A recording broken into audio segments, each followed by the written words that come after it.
Let's start in Photoshop with the old-fashioned way to open files. From your File menu, choose Open. And I'm going to go to my desktop because I've copied my project files there. I'll double-click to get inside Project Files and double-click to get into Chapter 1, Introducing Photoshop. Now, inside this folder, there are 4 file formats. JPEG, which stands for Joint Photographics Experts Group. PSD, which stands for Photoshop Document, the native format of Photoshop.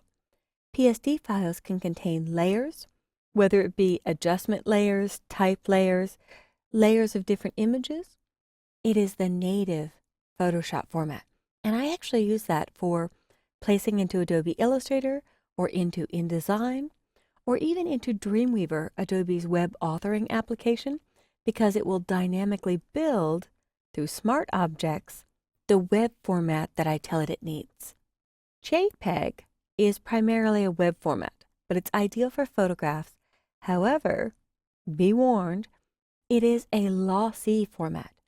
JPEG will permanently trash data in order to get a smaller file size. And what that means is you could fit a lot more images on your camera card or on your smartphone by using JPEG. So the first time you save, you may lose 300 pixels, just as a random number.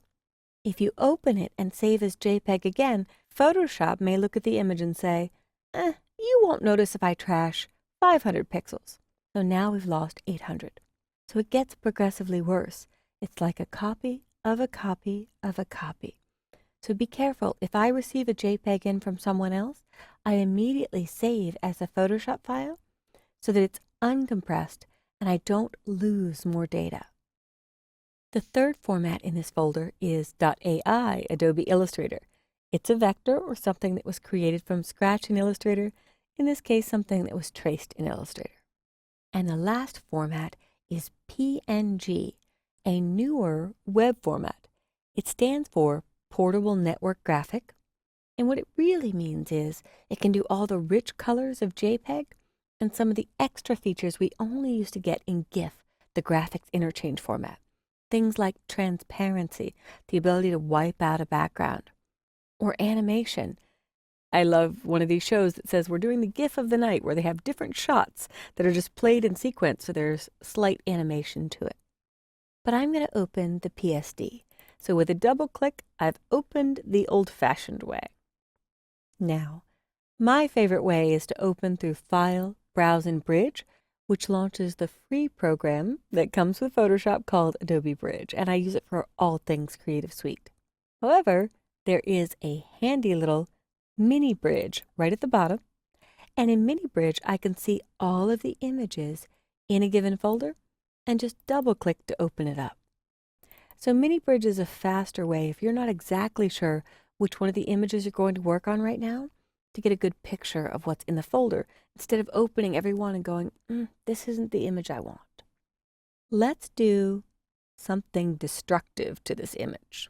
Well, this is a St. Patrick's Day shot, and I'm not joking when I say it was taken by a 4-year-old. My son did take this, and I actually kind of like it, but something destructive would be to take this Photoshop file and do a save as JPEG. The reason it's destructive is because it will trash pixels. The reason I need to do it is I need to email this to someone, and the Photoshop file, uncompressed, is 15 megabytes.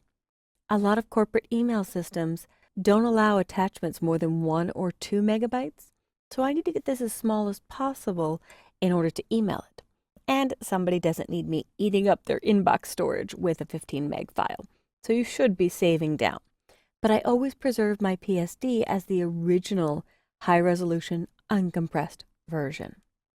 So when I choose JPEG and hit Save, Photoshop has a way to compress more data, trashing a lot of pixels. Quality of maximum is trashing fewer pixels. So a 5 meg file is still too big. I'll come down. 7 is under a meg. So I usually shoot between 6 and 8 when I'm doing a JPEG, with my goal being to get under 1 megabyte. That way it still looks great for the person receiving it, but it's not too big. So with a quality of 8, I'm going to hit OK. And I will minimize Photoshop.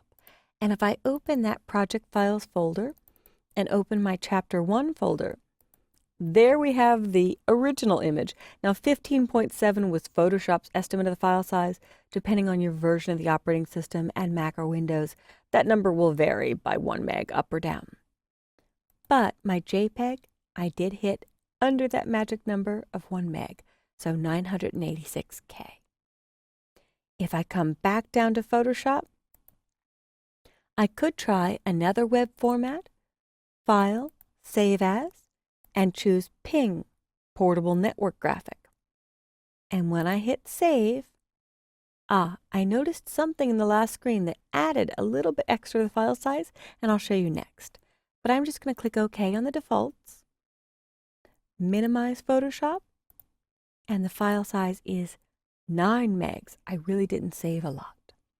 So if I come back to Photoshop for the last time and do a Save As again, what added to the file size was this Embed Color Profile that attempts to keep the color looking better on Facebook or on web browsers or when you print.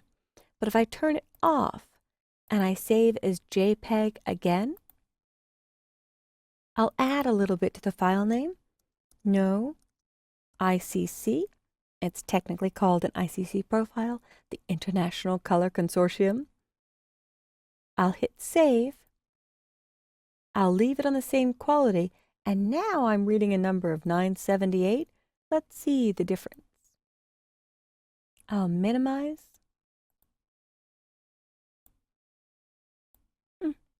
986, 987. Virtually nothing. It didn't save a lot. But that color profile, depending on the format, can add a few K.